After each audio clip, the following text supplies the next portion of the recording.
नमस्कार दोस्तों, आज का चैप्टर है कॉन्ट्रैक्ट कॉस्टिंग। जिस तरह से अलग अलग सेक्टर के लिए अलग अलग कॉस्टिंग हम लोग यूज़ कर रहे थे, उसी तरह से हम लोग लॉन्ग टर्म कंस्ट्रक्शन प्रोजेक्ट के लिए एक डिफरेंट तरह का कॉस्टिंग यूज़ करते हैं, जिसका नाम है कॉन्ट्रैक्ट कॉस्टिंग। कॉन्ट्रैक्ट कॉस्टिंग में दो पार्टीज होती हैं, एक कॉन्ट्रैक्टर जो कॉन्ट्रैक्ट लेता है, एक कॉन्ट्रैक्टी जो कॉन्ट्रैक्ट देता है लॉन्ग टर्म कंस्ट्रक्शन प्रोजेक्ट के लिए। कॉन्ट्रैक्टर और कॉन्ट्रैक्टी के बीच में जो एग्रीमेंट होता है उसे हम लोग कॉन्ट्रैक्ट कहते हैं, और जो एग्रीड वैल्यू रहता है उसे हम लोग कॉन्ट्रैक्ट प्राइस कहते हैं। अब सीधा पॉइंट में आते हैं। हम लोगों को कॉन्ट्रैक्ट अकाउंट बनाना पड़ता है in the books of contractor. कैसे बनाते हैं, ये है इसका format. In the books of contractor, contract number. Since contractor एक कॉन्ट्रैक्ट लेकर तो बैठा नहीं होगा, बहुत सारा कॉन्ट्रैक्ट करता होगा, तो वो कॉन्ट्रैक्ट को नंबर दे दिया होगा। इसीलिए यहाँ पर लिखते हैं contract number dash dash dash dash account for the year ended dash dash dash dash. तो सबसे शुरुआत में जब वो मटेरियल किसी से खरीदता है तो डेबिट करते हैं हम लोग टू मटेरियल परचेस्ड। सप्लायर से खरीदेगा तब भी डेबिट करेंगे, स्टोर से खरीदेगा तब भी डेबिट करेंगे, या अदर प्रोजेक्ट या अदर कॉन्ट्रैक्ट से खरीदेगा तब भी हम लोग डेबिट करेंगे। अब मटेरियल को अगर घुमा दे रहे हैं तो क्रेडिट करेंगे by material return to supplier, to store, to other project या कॉन्ट्रैक्ट। अब कुछ मटेरियल्स वो सेल कर दिया, जो उसका काम का नहीं होगा वो सेल कर देगा, तो अगर वो सेल करेगा तो क्रेडिट लिखेंगे by proceeds from sale of material. और उस सेल में अगर उसको प्रॉफिट होता है या फिर लॉस होता है तो इसी कॉन्ट्रैक्ट अकाउंट में हम लोग डाल देंगे, ताकि अल्टीमेट प्रॉफिट जब निकाले तभी ये वाला सेल का प्रॉफिट भी उसमें ना ऐड हो जाए, क्योंकि तभी ना हम लोग का कॉन्ट्रैक्ट का असली प्रॉफिट निकलेगा। तो इसीलिए जब यहाँ पर कोई मटेरियल सेल करते हैं तो उसका जो भी प्रॉफिट या लॉस होता है यहीं पर लिखते हैं। जैसे अगर मान लीजिए प्रॉफिट होगा तो डेबिट साइड में हम लोग लिखते हैं to costing PL profit on sale of material. अगर लॉस होगा तो क्रेडिट साइड में लिखेंगे by costing PL loss on sale of material. अब to wages, to other expenses, to depreciation लिखते हैं, क्योंकि साल का जो भी एक्सपेंस लगता है उस कॉन्ट्रैक्ट में, जितना भी मैंने मशीन लगाया है उसमें कुछ डेप्रिसिएशन होंगे, कुछ वेजेस भी लगे होंगे, कुछ एक्सपेंसेस लगे होंगे, तो वो भी हम लोग डेबिट साइड में रिकॉर्ड करते हैं। तो वेजेस अदर एक्सपेंसेस याद रखिएगा एक्रूवल बेसिस पे होता है, यानी कि अगर वेजेस कैलकुलेट कर रहे होंगे तो wages paid plus outstanding at the end minus outstanding at the beginning. और एक्सपेंसेस कैलकुलेट कर रहे होंगे तो यहाँ पर भी एक्रूवल बेसिस पे ही करेंगे। अदर एक्सपेंसेस का एग्जांपल है सब contracting charges, maps and designs, architect fees, refreshment charges etcetera. जिस तरह से आपने वेजेस को डेबिट किया, अदर एक्सपेंसेस को डेबिट किया क्योंकि ये खर्चा था, उसी तरह से आप डेप्रिसिएशन भी डेबिट करते हैं। लेकिन इसका एक अल्टरनेटिव और है, अगर आप डेप्रिसिएशन डेबिट नहीं करेंगे तो फिक्स्ड एसेट जो खरीदे हैं उसको डेबिट कर दीजिए, और फिक्स्ड एसेट जो अंत में बचा है उसको क्रेडिट कर दीजिए। ठीक है, और अंत में ये लिखिए by balance C D cost of work to date, यानी काउ टी डी लिखिए। ये काउ टी डी क्या दर्शाता है कि इतना खर्चा आपको लगा है पूरा काम करने में। यही काउ टी डी फिर कैरी फॉरवर्ड होता है टू बैलेंस बी डी काउ टी डी, और क्रेडिट साइड में हम लोग लिखते हैं by W I P work certified, by W I P work uncertified, by escalation. By W I P work certified जो काम सर्टिफाई हो चुका है, by W I P work uncertified जो काम अभी अनसर्टिफाइड है। इस बेसिस पे हम लोगों को प्रॉफिट निकलता है। ये जो प्रॉफिट है वो नॉशनल प्रॉफिट है, तो हम लोग लिखते हैं टू नॉशनल प्रॉफिट। अब चलिए work certified versus work uncertified को अच्छे से समझते हैं इस इलस्ट्रेशन से। यहाँ काउ टी डी दिया गया 36 लाख, यानी कि अभी तक जितना भी काम हुआ है उसका खर्चा है 36 लाख। कॉन्ट्रैक्ट प्राइस है 80 lakh. Contract claimed 60% as work completed, out of 50% was certified by architect. Retention money 20%। यहाँ पर कह रहा है कि काउ टी डी यानी कि अब तक का खर्चा 36 लाख हुआ है, कॉन्ट्रैक्ट प्राइस 80 लाख है, कॉन्ट्रैक्टर क्लेम किया है कि 60% वर्क कंप्लीट हो गया है, लेकिन आर्किटेक्ट जो है वो बस इतना ही सर्टिफाई किया है, इतना ही अप्रूव किया है कि 50% काम हुआ है। कॉन्ट्रैक्टर कह रहा है कि 60% और आर्किटेक्ट कह रहा है 50%। तो जो कॉन्ट्रैक्टी है जो काम दिया है वो किसका बात मानेगा, जो उसको सर्टिफाई किया है, जो अप्रूव किया है, तो वो 50% का ही बात मानेगा। तो यहाँ देखिए 60% का काम हो गया है, जिसमें से सर्टिफाई हुआ है 50% और 10% अनसर्टिफाई हुआ है।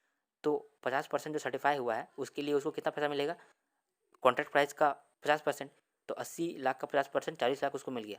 लेकिन जो अनसर्टिफाइड था 10%, उसको वो कैसे रिकॉर्ड करेगा, वो तो कॉन्ट्रैक्टर के लिए एक डब्ल्यू आई पी है, डब्ल्यू आई पी स्टॉक है, तो उसको तो वो सेलिंग प्राइस पे रिकॉर्ड नहीं कर सकता, उसको तो कॉस्ट पे रिकॉर्ड करना पड़ेगा। तो कॉस्ट कैसे होगा, तो देखिए यहाँ पे अगर काउ टी डी 36 लाख है, 36 लाख 60% कम्प्लीट करने का था, तो 10% तो अनसर्टिफाई है, तो 10% का कितना होगा 6 लाख। तो यही 6 लाख हम रिकॉर्ड करेंगे। फिर से समझते हैं, 60% काम हो चुका था, सर्टिफाई हुआ 50%, जिसके लिए हम रिकॉर्ड कर दिए कि 80 लाख का 50% 40 लाख।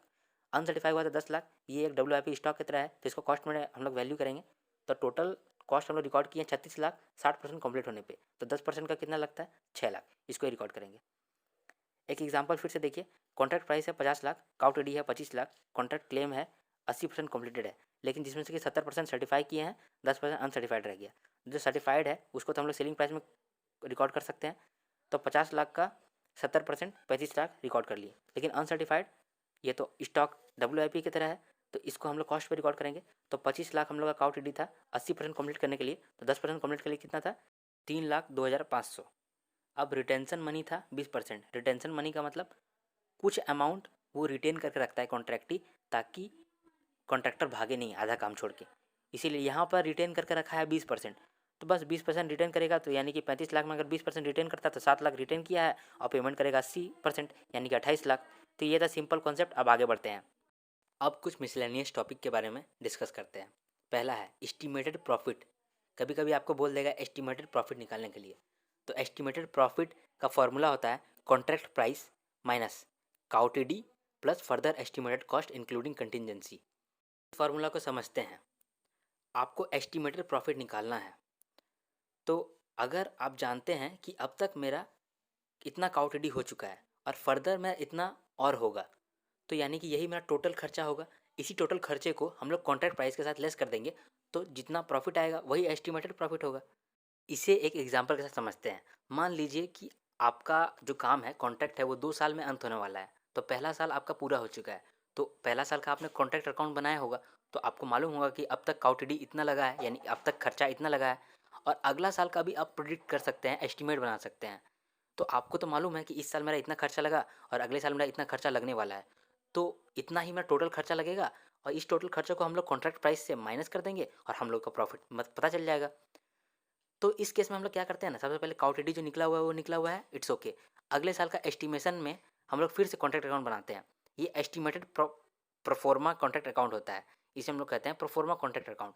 इसमें भी हम लोग अगले साल का सारा खर्चा लिखते हैं, opening stock, material, labour, overhead, depreciation by closing stock, और हम लोग का अगले साल का एस्टिमेटेड काउटीडी निकल जाता है। हम लोग को दोनों साल का काउटीडी मिल जाता है, तो हम लोग कॉन्ट्रैक्ट प्राइस से लेस करके एस्टिमेटेड प्रॉफिट आराम से निकाल सकते हैं। याद रखिएगा, यहाँ प्रोफोर्मा कॉन्ट्रैक्ट अकाउंट जो है वो स्टेटमेंट की ओर भी बना सकते हैं, ज़रूरी नहीं है कि आपको कॉन्ट्रैक्ट अकाउंट भी बनाना पड़ेगा। ओके, दो बातें याद रखने वाली बात है कि लेबर और ओवरहेड अच्छे से एक्रूवल बेसिस पे करना होता है। लेबर ओवरहेड को अच्छे से एक्रूवल बेसिस पे करना होता है, और डेप्रिसिएशन को भी अच्छे से कैलकुलेट करना पड़ता है। अब नेक्स्ट है contract account for subsequent period.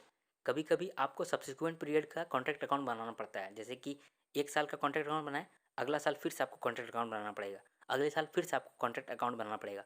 उस केस में हम लोग कॉन्ट्रैक्ट अकाउंट कैसे बनाते हैं, ये है फॉर्मेट। ओपनिंग स्टॉक मटेरियल का लिखते हैं, अगर FG है WIP है तो दोनों का लिखेंगे। तो सबसे पहले ओपनिंग स्टॉक ऑफ मटेरियल, फिर opening WIP work certified to opening WIP work uncertified. कैसे लिखते हैं, to opening stock of material to opening WIP work certified to opening WIP work uncertified. ये वही ओपनिंग है जो पिछले साल का क्लोजिंग रहा होगा। और फिर हम लोग डेबिट साइड में ही सेकेंड ईयर या थर्ड ईयर जो भी ईयर है उसका सारा एक्सपेंसेस एक्रूवल बेसिस पे लिखते हैं, और क्रेडिट साइड में हम लोग लिखते हैं by WIP work certified by WIP work uncertified.